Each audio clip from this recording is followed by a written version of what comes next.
welcome back to my channel. So today's video, I'm gonna be sharing a symptom that some women may be experiencing during their pregnancy that is not the most common symptom and often will leave you frustrated and wondering what the heck is wrong with you. So in today's video, I'm really excited to share with you guys this symptom because it is a symptom that nobody knew what I was talking about. Nobody that I had talked to had it, and it's called dysgeusia. Dysgeusia is defined as a sour or metallic taste in your mouth during pregnancy that usually causes women to like the food that they used to hate and hate the food that they used to love. So example, I love chocolate and I love peanut butter, and I would eat those things all the time before I was pregnant.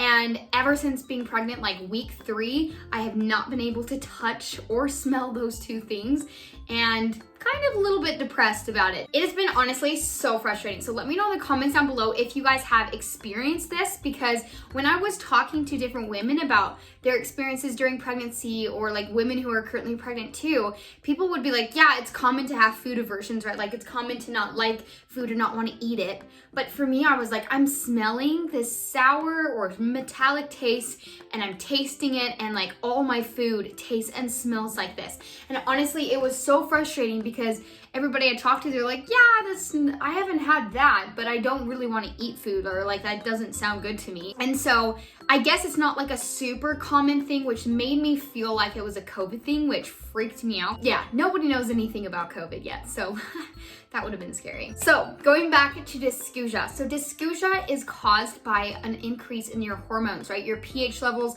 your hormones, they're all whack and unbalanced in the first trimester.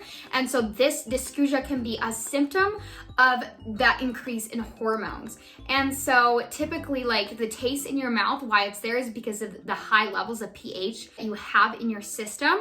And so the reason why you're tasting all of that is because of your hormones. So there's been a few different things I have been trying to take to hopefully help with my hormones to regulate again and get back onto track. So I'm going to share with you guys some of those things as well. First things first, it usually lasts until the end of your first trimester. So they say like in the second trimester, your hormones will start to level out, things will go back to normal, and then you can start eating foods again. However, there have been some cases where a woman would, like, let's say, love coffee before she was pregnant, and then she could not eat coffee or drink coffee the entire pregnancy. She could only have coffee the minute she gave birth to her baby. There could be that extreme case. I hope nobody is in that extreme kind of a case. I hope I'm not, because this girl cannot survive without chocolate and peanut butter, okay?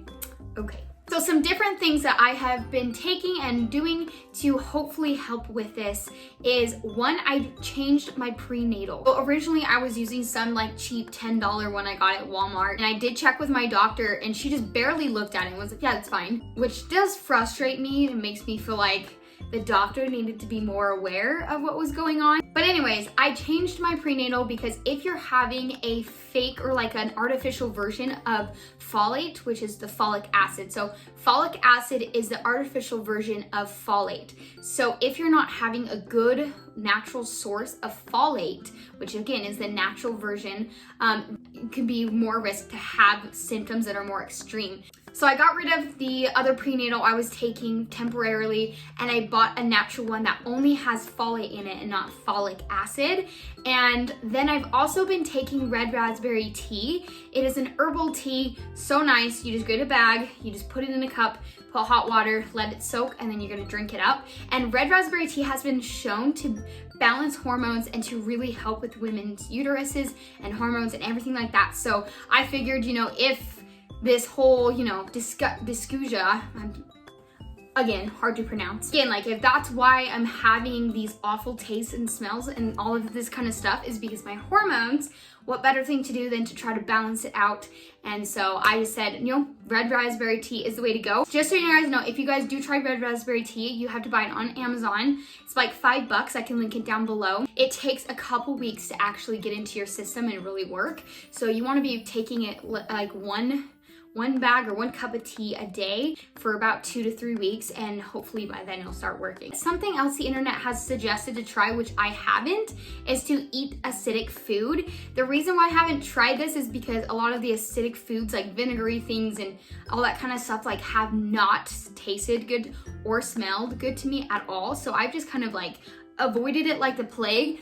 But they supposedly say if you have things like lemon or pickles or things with vinegar, it can help get rid of that pH in your mouth. But going along with that, you can also gargle some salt, baking soda, and water in your mouth, and that's supposed to also help get rid of that taste in your mouth, like that middle and sour taste in your mouth, so that you can have an easier time eating food. And the last thing the internet also suggested was when you brush your teeth to make sure you brush your tongue really, really well, and that you are flossing and also gurgling some like mouthwash in your mouth just to get rid of that taste and smell as well. And then that should hopefully help. So I don't know if this is true. I didn't really dive in the research on this aspect, but some people claim or suggest that it is possible that your body's having these extreme food aversions because your body is looking for certain nutrients. So for me, the only things I've been able to eat is gluten and dairy, and those are things I never ate before. So my body could have been lacking in like calcium from, you know,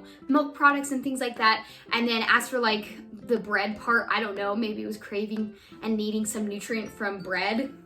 I don't know. But that is something the internet did suggest and say that could be possible, is that your body just needs a certain nutrient, and so that's what it's looking for, and that's why that's like all you can eat. All right guys, that is all I'm gonna say about this unfortunate uncommon pregnancy symptom. But guys, like if you guys are struggling with it, there is hope at the end of the tunnel. I'm just really, really glad I figured it out and I found out what is going on with me, because the worst part was like I didn't know how long this was gonna last. I didn't know why I was tasting metal and sour things and smelling, and I didn't know why everything was so extreme for me when it wasn't for so many other women. And it was just very comforting to figure out that it is not the most common symptom, but there are a good amount of women who do struggle with dysgeusia, or however you pronounce it. And so if you guys are struggling with it, know that once you hit that second trimester, things should start getting better. But if I were you guys, try the red raspberry tea. Not sponsored, by the way, but I just really, really like it. And definitely try some other things too. And let me know in the comments down below what worked for you, and if any of those symptoms are going away if you've hit that second trimester. Thank you guys so much for stopping in and watching my video, and thank you so much for everybody who has subscribed to me. You guys are seriously the best, and we will see you guys in the next video. Bye.